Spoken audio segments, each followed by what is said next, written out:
육신을 따르는 자는 육신의 일을, 영을 따르는 자는 영의 일을 생각하나니 육신의 생각은 사망이요 영의 생각은 생명과 평안이니라.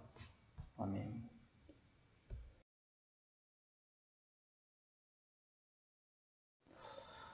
이번 주부터 본격적으로 개학을 해서 학교를 다니고 있는 것으로 알고 있어요. 한 해가 코로나 사태로 인해서 지금 친구들이 많이 어려움과 걱정을 안고 있는 것으로 생각이 드는데, 이제 많이 잠잠해지고 있는 분위기 가운데 있는 것 같아서 지금 되게 감사한 마음이 있고, 어찌 보면은 다른 한편으로는 아직 이게 안심할 단계가 아니어서 되게 기도하는 마음으로 있는 중이기도 해요. 그래서 지금 친구들 학교 다니는 것이 지금 어떤지 되게 전도사님이 궁금해서 카톡으로 이 친구들한테 물어보기도 하고 만나가지고 이야기하기도 하고 그러는데요. 지금 요새 학교는 어때요? 어떤 친구들은 집중이 안 된다, 시끄러워가지고 집중이 안 된다, 아니면은 되게 어렵다. 왜냐면 친구들 너무 오랜만에 만나는 친구들도 있고, 아니면 신학기, 아니면 새로운 학교, 고등학교 1학년, 아니면 중학교 1학년 올라가서 되게 어려운 것들이 있다라고 말하는 친구들도 있는 것 같아요. 그래가지고 새로운 친구들이 사귀는 것도 어렵다, 아니면은 대학 진학하는 것에 있어서 지금 시간 낭비를 한 것 같아서 많이 힘들다라고 하는 친구들도 있어요. 그래서 지금 친구들의 상황이 어떤지 많이 궁금하기도 하고, 이제 다음 주부터는 전도사님을 만나서 같이 이야기를 나눌 수 있어서 되게 기대하는 마음이 있습니다. 어쩌면 이렇게 친구를 사귀거나 아니면은 되게 학교에 가서 공부를 하거나 아니면 따로 춤을 배우거나 예체능에 대해서 이렇게 공부를 하거나 그런 것에 있어서 되게 목표를 가지고서는 사는 친구들이 되게 많을 거라고 전도사님이 알고 있어요. 하늘이 같은 경우는 춤을 통해서 하나님께 영광을 돌리고 싶다라고 말을 하는 친구였고, 다른 친구는 경영학을 배우고 싶다. 어떤 친구는 빨리 고등학교 졸업해서 직장을 가고 싶다라고 하는 그런 목표를 가지고 있는 사람들이 있어요. 어떻게 보면 사람은 목표, 목적, 표적을 쫓아서 사는 사람인 것 같아요. 그래서 전도사님이 오늘 우리가 어떤 목표를 가지고 사는 것이 중요한지에 대해서 이렇게 이야기를 나누고자 설교를 준비했습니다. 어쩌면 우리가 목표를 가지고 산다라는 것은 너무나도 당연한 이야기 같아요. 근데 이 목표가 목표로서 끝이 아니라 정말 궁극적으로 최고 목표라고 해야 되나요? 아니면 우리가 죽을 때까지 갖고 있어야 하는 목표, 그것이 무엇이 돼야 되는지 고민하는 시간을 가졌으면 좋겠는데요. 친구들 혹시 공부를 하면서 무엇을 해야겠다라고 마음을 먹고 공부를 하고 있나요? 아니면은 무언가 어떤 것을 목표를 하고 목적을 가지고서는 공부를 하고 있는지, 아니면 학교를 다니면서 한 번쯤 그런 고민을 했었을 거예요. 내가 무엇이 돼야 되지? 내가 어떤 것을 하는 것이 좋지? 아니면 내가 이 정도 성적이면 어디로 가는 것이 좋을까라고 하는 그런 고민을 많이 하는 친구들이 있었을 거예요. 전도사님이 이런 질문에 대해서 똑같이 고민을 했던 시기도 있었고, 똑같이 이 목표라는 것이 달성되었을 때 얼마나 성취감이 있고 좋았는지에 대해서도 전도사님도 알고 있어요. 하지만 되게 아이러니하게도 그렇게 내가 목표를 가지고서는, 목적을 가지고서는, 일정 성적을 가지고서는, 아니면 대학의 목표를 가지고 이렇게 성취를 했을 때 성취감, 환희, 그런 기쁨도 있었지만은 되게 아이러니하게도 이면에는 공허함도 있더라고요. 공허함도 있고, 어떻게 보면은 새로운 목표를 또 세워야 된다라는 이렇게 또 다른 목표를 쫓아가야 된다라는 그러한 불안감에 되게 많이 휩싸였었던 것 같아요. 그래서 어떻게 보면은 그것 때문에 공허함도 없고, 좌절하는 것도 있었고, 그래서 되게 많은 현대인들에게 의미를 두지 말고 살라라고 하는 것들을 되게 많이 말을 하고 있어요. 그래서 돈을 벌어 뭐하냐? 쓰고서는 너의 인생을 즐겨라. 목표? 그런 거 중요하지 않다. 지금이 중요하다. 라고 말을 하는. 어떻게 보면은 그 허무주의에 빠지기도 많이 쉬운 그 상황인 것 같아요. 지금 현대 사회에서는. 그래서 삶의 의미가 없다라고 말을 하고 있는 거죠. 혹시 친구들은 어떤가요? 공부할 필요 없어. 어차피 지금이 중요하잖아.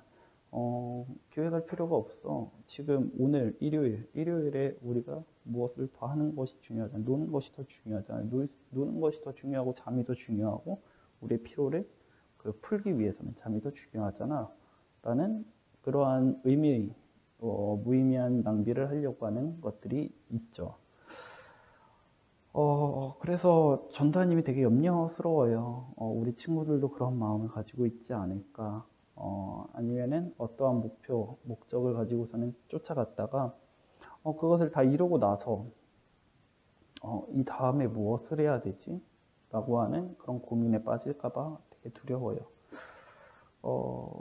가장 이렇게 공허함을 갖는 대표적인 예 중에 하나가 어떻게 보면 연예인들인 것 같아요. 그 자신의 목표를 이루고 나서, 성공을 하고 나서, 최근에 많은 연예인들이 자살을 해가지고 죽은 것들이 있죠. 그렇게 갑자기 우울증으로 인해서 자살을 하는 것들을 보면은, 우울증이 되게 무서운 것이기도 하지만은, 현대에 되게 만연하고 있는 병이라고도 해요. 10명 중에 1명이 걸리는 꼴이니까요. 그래서 성공을 하고 나서, 그 다음에 내가 이 성공을 놓치지 않으려고 발부둥 치는 그러한 스트레스로 인해서 걸리는 병이기도 해요. 그래서 이러한 우울증으로 인해서 성공을 했음에도 아이러니하게 우울증으로 자살하는 사람들이 있는 연예인들을 보면서 되게 그 안타까운 마음이 많이 들기도 하고, 우리 친구들도 이러한 마음이 갖지 않기 위해서는 어떻게 하면 좋을지 같이 고민을 했었는데, 그것은 딱 한 가지인 것 같아요. 궁극적인 목표, 성공이라는 것, 내가 성공했다, 진정으로 성공을 했다라고 말을 할 수 있는 것은 단 한 가지인 것 같습니다. 전도사님 말하고 싶은 그 성공이라는 것, 진정한 성공이라는 것은 우리가 현대에 살면서 이렇게 말을 하는 그러한 성공이 아니라는 것을 알아야 돼요. 그렇다고 해서 우리가 그 진정한 성공은 그 시간을 허비해도 되는 거야 라고 말을 하는 것이 아니라, 그렇게 허비하면서 살면 안 되고, 어떻게 보면은 더 노력을 해야 된다라는 부분을 전도사님은 강조하고 싶어요. 오늘 말씀을 보면은 육신을 쫓지 말고 영을 쫓으라는 말을 많이 하고 있어요. 로마서에서는. 로마서 7장에서부터 8장에 이르기까지 그런 말씀을 계속 많이 하고 있어요. 육을 쫓지 말고 영혼을 쫓아라. 영혼은 생명이다, 사랑이다 라고 말을 하고 있습니다. 육신이라는 것은 무엇이고 영이라는 것은 도대체 무엇인가? 성경책에서는 육신이라는 것은 욕심, 정욕, 자신만이 생각하는 것들이라고 많이 말을 하고 있어요. 어떻게 보면 자만이라고 하는 단어로 함축시킬 수 있는 것 같아요. 그럼 영으로 산다는 것은 무엇일까요? 로마서 7장, 8장에 걸쳐 가지고 말을 하는 것들은 그 영혼이라는 것은 의로운 것, 생명, 사랑이라고 말을 하고 있어요. 그렇다면 이 7장, 8장에서 나오는 이 영은 도대체 무엇일까요? 로마서 말씀 8장에 보면은 영혼은 세 가지로 말을 해주고 있어요. 성령, 그리스도의 영, 하나님의 영. 이것은 한마디로 생명이라는 것입니다. 육신은 죄라고 말을 하고, 영은 생명이라고 말을 하고 있는 거예요. 그럼 왜 갑자기 그 성공 얘기가 나오다가 이렇게 그 로마서 말씀으로 넘어오는 건가요? 라고 하는 친구들이 있을 거예요. 여러분이 하고 있는 것이 그 목표가 끝이 아니라 하나님께 영광을 돌리는 것, 그것이 궁극적인 목표라고 전도사님 말하기 위해서 이 로마서 말씀을 가지고 나온 거예요. 자, 진정한 성공이라는 것은 이것입니다. 많은 사람들이 공부를 해요. 아니면 다른 어떤 것들, 자신이 노력을 해가지고 그 목표를 이루려고 하는 춤, 노래, 연기, 아니면은 그 공부, 아니 외국어 공부나 영어, 일본어 같은 공부를 하고 있죠. 하지만 이것을 통해서 정말 하나님께 영광을 돌리는 사람들은 몇이나 있을까요? 제가 말하고 싶은 거는 단 한 가지예요. 하나님께 영광을 돌리는 삶을 살고 있는가, 우리가. 로마서 7장, 8장에 걸쳐가지고 말씀을 계속 보다 보면은 여러분이 알 거예요. 하나님의 영 안에 있으라고 계속 말을 해요. 하나님의 영을 받아들이라 하고 말을 하고 있습니다. 하나님께 영광을 돌리는 거. 그것은 하나님의 영 안에 있는 것입니다. 최근에 되게 많이 뉴스로 나오고 있기도 하고, 코로나 문제보다 미국의 흑인 폭동에 대해서 많이 이야기를 하고 있어요. 전도사님 친구가 지금 미국에 살고 있어서 이것이 되게 가까이 와닿기도 하는데요. 친구한테 물어봤어요. 어느 정도 심한 거냐? 라고 물어봤어요. 친구네 동네는 그렇게 심하지는 않대요. 인종차별이 그렇게 심한 곳도 아니고 자기가 사는 곳은 그런 곳도 아니고 그래가지고 심하지는 않지만 타 지역을 보면은 한인들도 되게 많이 피해를 본다라고 해요. 그래가지고 되게 방탄유리를 그냥 오한마라고 하죠. 망치로 부시고 들어가서 그 물건들을 다 훔쳐가지고 살아난다고 하니까요. 얼마나 무섭겠어요. 근데 이 사람들의 행동이 옳다라고 할 수 있을지는 전도님은 잘 모르겠어요. 왜냐, 정말 그리스도인이라면은, 그리스도 예수라면은, 과연 그렇게 똑같이 행동을 했을까라는 생각을 하게 되는 거죠. 그래서 전도님이 말하고 싶은 건 그거예요. 하나님의 삶, 성공, 하나님께 영광을 돌리는 것, 그것은 무엇이냐? 만약에 내가 예수라면, 예수님이라면 저 때 어떻게 행동을 하셨을까? 나는 이렇게 행동할 수밖에 없는데 만약에 예수님이라면 어떻게 행동했을까? 라는 물음을 던지는 것부터가 시작이라고 하는 겁니다. 과연 그리스도 예수라면은 지금 저 상황에서 어떻게 대처를 했을까? 예수님이라면은 대화를 하셨을 거예요, 먼저. 바리새인과 사두개인 또는 종교 지도자들과 예수님은 언제나 대화와 토론을 했습니다. 화를 내지 않으셨어요. 언제나 율법에 대해서 다시 말씀해 주시고 제대로 해석을 해 주셨습니다. 과연 그것이 가능했을까요? 왜냐, 예수님을 비판하려고 나온 사람들 앞에서 예수님은 감정 컨트롤을 하고 그 사람들과 대화를 통해서 그 문제를 해결하려고 했었던 것이기 때문이죠. 그런 갈등 가운데 감정 컨트롤을 하고 말을 했다라는 것이 정말 대단했던 것 같아요. 우리 친구들도 지금 학교를 다니면서 아니면 학원에 다니면서 친구들과 아니면 학교와 아니면 선생님과 되게 많은 갈등이 있을 거예요. 그것은 너무나도 당연해요. 그럴 때 갈등이 있을 때마다 감정적으로 먼저 폭발을 해가지고서는 손이 나간다거나 주먹이 나간다거나 아니면은 심한 욕설을 하거나 그런 것으로 푸는 것이 아니라 정말 예수님이라면 어떻게 했을까라는 고민을 했으면 좋겠습니다. 예수님이라면은 그것이 영을 쫓아가는 삶이에요. 그것이 바로 영을 쫓는 것입니다. 핵심은 이거예요.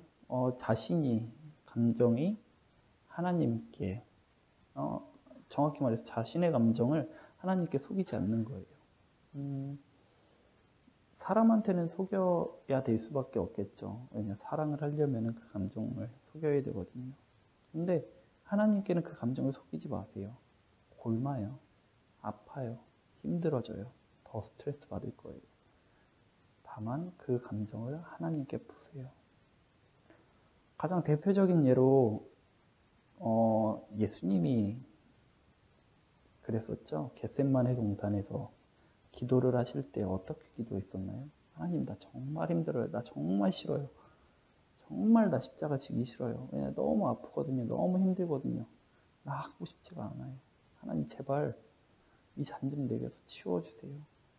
이거 나한테서 걷어가 주세요. 라고 말을 하셨어요. 기도를 엄청 열심히 하셔가지고서는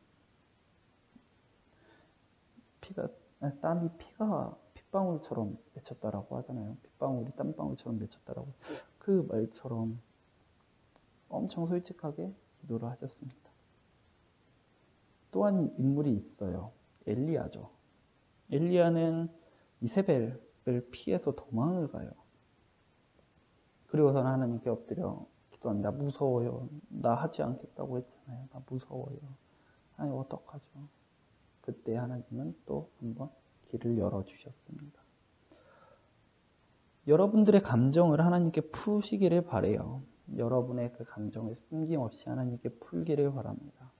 그럴 때 진정한 위로를 주시고 우리에게 진정 하나님께서 원하시는 길, 그리고 친구들에게 정말 좋은 길, 친구들이 갔을 때 최고의 길로 인도해 주십니다. 오늘의 말씀을 정리해 보기를 원해요. 인간은 누구나 성공을 하려고 합니다. 성공하기 위해서 노력을 해요.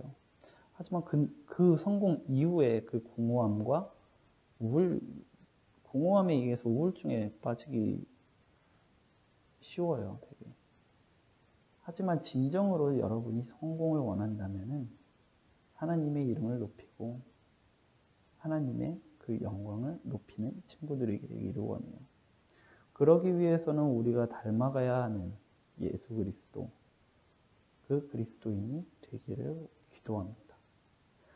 자신의 감정을 숨김없이 하나님께 말하고 구할 때 하나님은 그 감정을 아시고 그 감정을 위로하시고 그리고 그 인생의 답을 보여주십니다. 그리고 인도해 주십니다. 우리가 그 마무리로 기도를 할 텐데요. 한번 이렇게 기도를 했으면 좋겠어요. 하나님, 내 감정, 모든 것을 하나님께 드러내기를 원합니다. 내 감정 다 남김없이 하나님께 보여드리기를 원합니다. 내가 어떠한 삶을 살았는지, 내가 어떠한 힘든 일이 있는지 하나님 알아주세요. 나 이런 사람이었어요. 너무 힘들었어요.